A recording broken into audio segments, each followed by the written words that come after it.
So, perfect. Be therefore perfect, even as your Father which is in heaven is perfect. Teleos.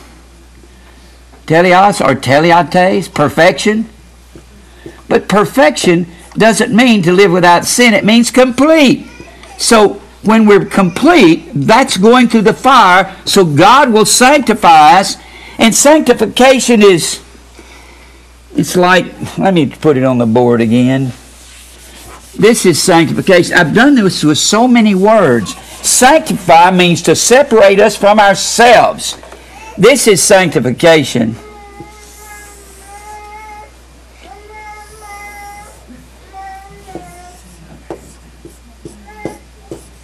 Self must decrease. And what self is that outer man that has all of this contention and strife.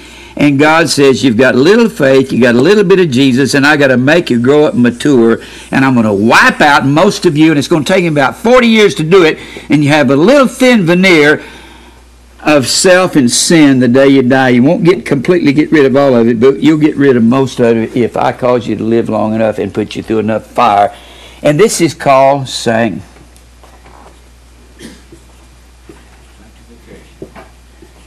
That's actually separate. That's making us pure. Hagios is the word pure, and that means to get rid of self. God's going to. Hagios means single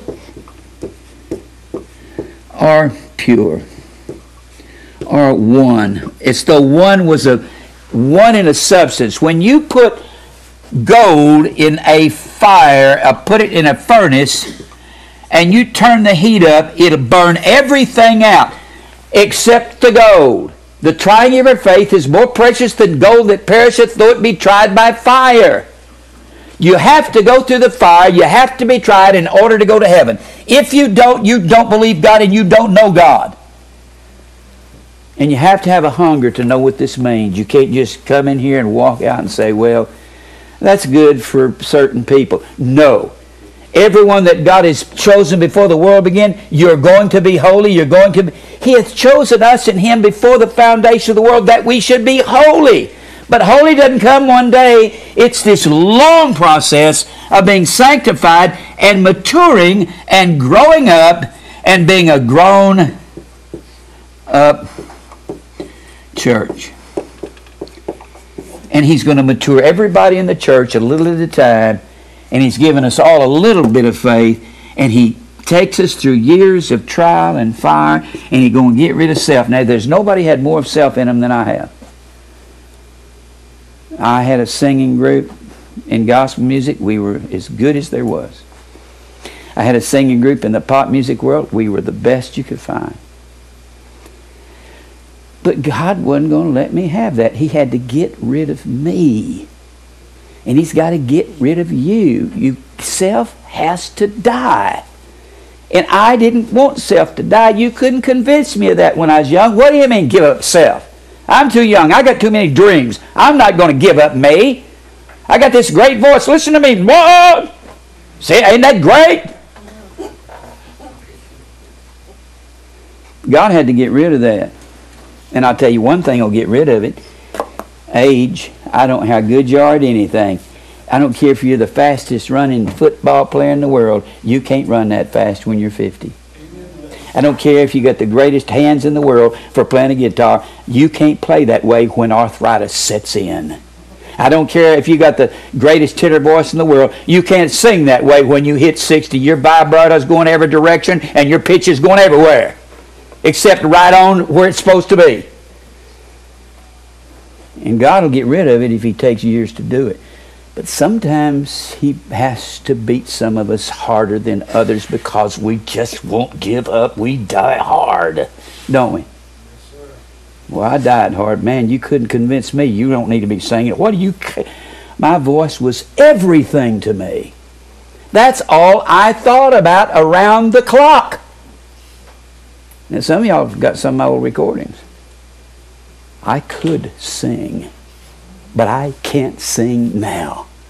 I get up here and try to lead singing for a song. I'm out of breath. My voice can't hold up. I can't. I'm going, somebody come rescue me. And you know what? I hate to have to sing now. I don't want to do that. Please don't make me do that. Somebody else lead the singing. It's too hard of work to lead the singing than me do this. I don't like to do it. You could never have told me that I'd been there when I was 30. No way. Nope. Nope. I'm going to sing from now on. So, sanctification is self-dying, and it's faith increasing, isn't it? Faith has to increase. Faith. And faith is death to self, isn't it? So self has to die and faith has to increase. So, and this is how we're sanctified, and we become more of God and less of us. Don't we? That's what we become. In that process, the daily cross, bearing that out of man and that struggle, it's a daily. It's a daily struggle. Yeah. Sanctification is a daily struggle. Now he says you're elect according to the foreknowledge of God. He's talking to, when you see the word sanctify, when you see the word martyr or martus, which is the word witness, a man can't witness and be martyred until he matures. Baby believers have an extremely difficult time of standing up for the truth. But that's not going to give you excuse for never standing. If you come here all the time that we meet, you learn these words and you will learn them. I don't care who you are. If you've got an average IQ and you're in the 6th grade, you will learn these Greek words. That's all there is to it. Won't you? Do we have a bunch of geniuses here? We don't have? Most people know all the words that I'm saying, don't you? You will learn them. And you will learn the truth. You're going to have to learn the truth. And the more truth you learn, you're going to want to go tell somebody about it. Hey, I learned something today that's just unbelievable. This is great. Listen to this word. I found out what it meant. I love the word nice. People say, be nice. No, don't ever be nice. Nice is an evil word. Kind is a good word. Nice is evil. Nice, bad. Kind, good. That's the way the Frankenstein monster would say it. Nice, niskere, N-I-S-C-E-R-E. That's the word nice. It comes from ne, meaning no. Scere is the word science. That's a French word. It's the same word as gnosis. Scere is the same word as gnosis in the Greek. It means knowledge. No knowledge. When a man acts nice, he is trying to con you to what he's doing. The Bible says all men drink iniquity like water, and there's none good, not one, none righteous. So anybody who acts real nice all the time, I don't really trust them. Unless a man gets angry sometimes, I don't trust him. Unless a person shows their humanity, I don't trust them. You're going out all the time. Hi. It's good to see you.